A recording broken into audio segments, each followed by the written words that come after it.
Good morning, my name is Kathy Moyne and I'm here at Green Thumb Nursery, and today we're going to be talking about the chewing type insects. Now these are insects that are going to actually put holes in your leaves, so you're going to see that damage. So you're going to think, okay, something's chewing on these leaves. So there's a couple insects that will do that, and the most common ones, I'm going to talk about the two most common ones, and that is caterpillars, or worms, which are the larvae of either butterflies or moths.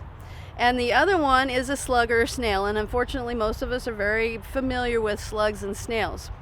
The third, there's another, the weevils and beetles will also put holes in leaves, but we're not having a big problem with those right now, so I'm not going to focus on those. So what we're going to do is we're going to identify what they look like, and how you can kind of pinpoint where they're at. If you want to hand pick them off your plant, you can, if there's not a lot of them. And I'm going to show you what you can use to kill them and take care of the eggs that might be there, because that's usually the problem. You hand pick them and the eggs are left behind, so if you don't see the eggs, which are pretty small, then you may not even know they're there. So kind of usually if you see the damage and there's a lot of damage, you probably want to spray for it. So the first one I'm going to start off with is a very common one that we see in the garden, especially if you grow tomatoes, and that is the tomato hornworm. Oop. And you can kind of see, hopefully you can see the little horn on his tail, and as you can see, I've got quite a few of them in here, because in different stages they are. And the way the tomato hornworm works, it's actually a moth, a very big moth. It's a sphinx moth that flies at night. So if you're out on your patio and you see this thing coming through and you're thinking, oh, that's a hummingbird, what's it doing out at night? Actually, it's probably the sphinx moth, and that is the mama to these big bad boys here. And what they do is, once they get that big one that you saw, he's almost ready to pupate, and the way he does is he goes down into the soil and he will be in a cocoon in the soil. And sometimes as you're digging through, you'll see this big brown cocoon about 3 to 4 inches long, and it's like a hard shell, and you can kind of see where his tail is and where the wings are. That is the moth that's going to be hatching out in the spring. So in the fall they climb down into the soil, they hang out into the soil, and then they hatch out, and then they start the whole thing over again. The other thing that we have very common, unfortunately, is on petunias, or the Petunia family.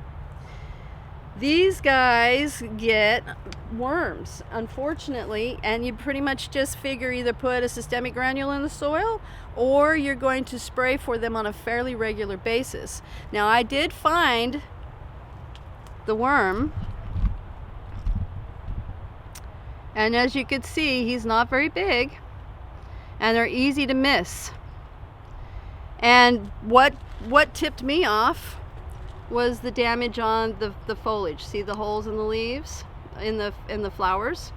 These are called budworms, and that's what they do. They go after the bud of the flower. And unfortunately, like I said, petunias are one of their favorites.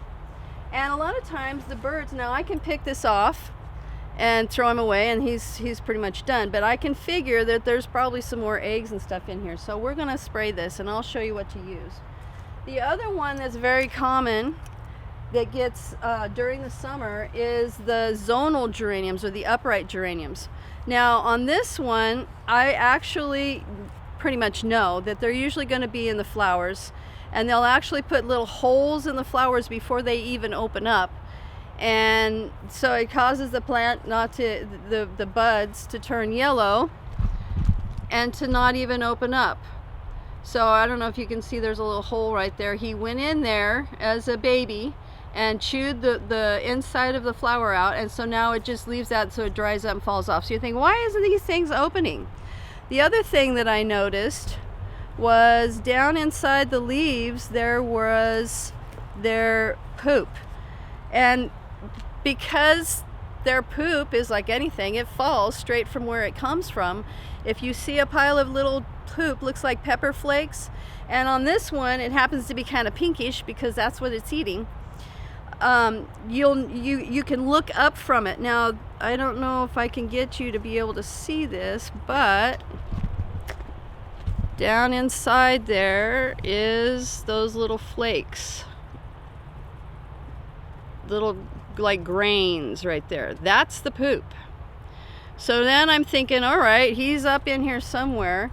I know he's above. So I'm looking for the worm. Now I did find him earlier, so he might have fallen off or he has crawled away. But he was definitely on here. Oh, there he is. He's hiding. Down inside the bud. There he is. And see, he's kind of pink. Because guess what color flower he's chewing on? It's pink. So there's my budworm. Little booger. So, fortunately, all these things use the same thing to kill them. Also, this one, and again, I'm seeing my damage on my leaves. And this one, actually, I found the cocoon. There it is, on the back of the leaf. Now this is a worm, so they make cocoons. For your butterflies, a lot of times they make chrysalis. So that's like your monarch and your pretty ones. They're the ones they make more of a chrysalis, and they hang somewhere. Or yeah, they're usually attached to something, and they usually don't have the cotton around them. So that's an indication that I got a worm. But just still, it doesn't matter if it's a caterpillar or worm, other than the fact that caterpillars are usually butterflies, and you probably don't want to kill those. But you pretty much know what plants you have that those butterflies are attracted to. So what I like to use for these products, for this worm, is this one is Monterey Insects Garden Spray. And this has an active ingredient called spinosad. And, well, spinosad is how you say it. And this works very well on the caterpillars, and it takes care of their digestive system. It gets in there and disrupts their digestive system. And there's just 2 applications. You do one application initially, and then you do a second application after that 10 days later. That usually it has a type of a systemic type of action where it kind of sinks into the system of the plant. But it is organic. This is a bacteria that they're using to kill the caterpillars or the worms. So you don't have to worry about it being toxic to you or animals or kids. The other one is also, this is Bacillus thuringiensis. This is also a bacterial type of critter that takes care of worms and caterpillars. Now this one does not have a residual effect. This one you have to use once a week while you're having the issues. But again, because it goes to work right away pretty much, it goes away right away pretty much. But again, this is organic, so you can feel safe when you're using it. The other thing is slugs and snails, and I did find, because it's been so dry, it's hard, the slugs and snails are not quite as active as they are during the winter time. But I did find, unfortunately, these poor little hostas, the slugs and snails love hostas. So I kind of thought, oh, I bet I could find some damage on them. So you can see the holes in the leaves. That's my first indicator, is, oh, something's going on. And then if you look down here in the soil, I don't know if you can see this, but it looks like somebody blew their nose on that and left a slime trail behind. It's very shiny and slimy looking. That is where they leave their trail. So that's an indicator to me that this is a slug or a snail that has done this damage. So what I like to use for that, this is Sluggo Plus. And this has a iron phosphate product, and that iron phosphate will actually kill the slug and the snail. And what's cool about it is, as it breaks down, it actually puts iron in the soil. Unlike your other slug and snail baits, the active ingredient in those, they turn it usually a corn base to attract them to it, and then that corn base starts to mold.